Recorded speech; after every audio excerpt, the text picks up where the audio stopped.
(92문) 성례란 무엇입니까? 답.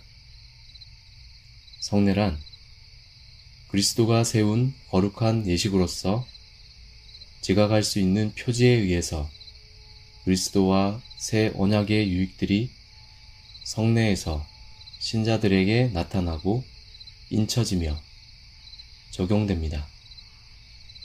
(93문) 신약의 성례들은 무엇입니까? 답. 신약의 성례들은 세례와 주의 성찬입니다. 해설입니다. 구약 시대의 백성은 실체이신 예수 그리스도가 이 땅에 사람으로 오신 것을 보지 못했기 때문에 신약 시대의 교회보다 어린 교회라고 할 수 있습니다.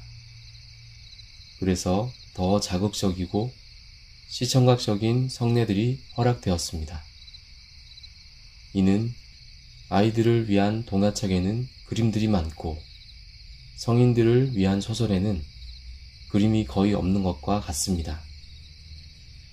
신약 시대의 교회는 짐승이 죽어가며 지르는 소리와 흘리는 피 대신에 떡과 포도주라는 간단한 상징으로 세례를 거행해도 실체이신 그리스도의 사역이 하나님의 말씀을 통해 풍성하게 드러났으므로 더 풍성한 은혜를 누립니다. 하나님의 말씀을 기준으로 세례와 성찬의 의미를 생각하지 않으면 곧 그 의미를 왜곡하게 됩니다. 구약의 이스라엘 백성은 제사를 드리고 유월절을 지키면서 그러한 의식 자체가 자기들을 하나님의 백성으로 만든다고 잘못 생각했습니다. 제사와 유월절은 우리의 죄가 예수님의 피로 사해진다는 것을 나타냅니다. 따라서 참여자들은 죄를 회개하며 앞으로 죄를 짓지 않겠다고 굳게 다짐해야 합니다. 참된 회개 없이 단순히 제사와 유월절이라는 의식으로 하나님의 자녀가 된다고 여기는 자들은 그 삶에서 하나님의 자녀다운 모습이 나오지 않습니다. 하나님은 그런 자들을 책망하시며 예언자 이사야를 통해 너희의 무수한 재물이 내게 무엇이 유익하뇨?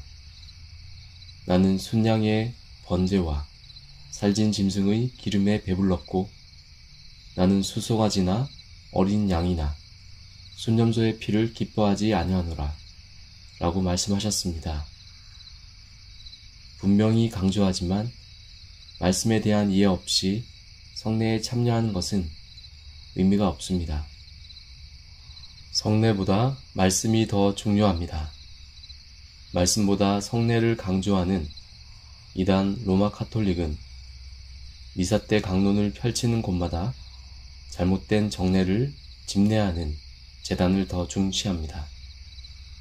하지만 기독교는 성례상보다 강대상을 중시합니다. 원래 예배당에는 은혜의 수단인 말씀과 성례가 실행되도록 강대상과 성례상이 모두 마련되어 있습니다. 그런데 요사이 성례를 제대로 시행하지 않는 교회가 많아지면서 성례상이 사라지거나 오용되는 경우가 발생하는 것입니다. 은혜의 수단인 말씀과 성례 사이에는 공통점이 있습니다. 첫째, 하나님이 은혜의 수단으로 제정하셨다는 점입니다. 둘째, 그리스도가 내용에 있어서 중심이라는 점입니다. 셋째, 믿음을 통하여 은혜에 참여한다는 점입니다. 말씀과 성례 사이에는 차이점도 있습니다. 첫째, 말씀은 꼭 필요하지만 성례는 꼭 필요하지는 않습니다. 둘째, 말씀은 믿음을 발생시킬 뿐만 아니라 강화하기도 하지만 성례는 발생한 믿음을 강화할 뿐입니다. 셋째, 말씀은 다양한 형태로 세상을 향하여 선포될 수 있지만 성례는 오직 교회에서 성도들에게만 시행됩니다. 이러한 차이점에서 알 수 있는 바와 같이 우리는 말씀을 성례보다 우선시합니다. 예수님과 함께 십자가에 못 박힌 강도는 성례 없이 예수님의 말씀을 통하여 구원을 받았습니다. 여기서도 말씀이 필수적이며 성례보다 우선인 것을 알 수 있습니다. 성례는 믿음을 전제로 하며 믿음이 받아들여진 곳에서만 시행됩니다. 성례는 말씀 없이 본래의 의미와 목적이 나타나지는 않지만 말씀은 성례 없이도 그 뜻과 목적을 성취할 수 있습니다. 이에 대한 이단 로마 가톨릭의 오해는 성전을 지나치게 강조하는데 그 원인이 있습니다. 적 그리스도인 교황을 비롯한 사제의 권위가 절대적이라고 보는 로마 가톨릭은 사제가 성찬의 떡과 포도주를 들고 이것은 나의 몸과 피이니라 라고 말하는 순간 그 떡과 포도주의 본질이 실제로 예수 그리스도의 몸과 피로 변한다는 잘못된 신학인 화채설을 믿습니다. 이 화채설에 대해서는 앞에서도 잠시 다루었지만 소유리 문답 96문에서 더 자세하게 살펴볼 것입니다.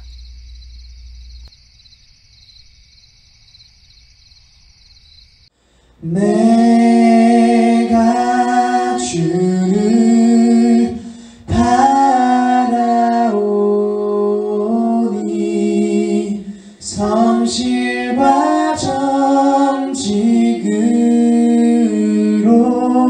나를 보호하소서.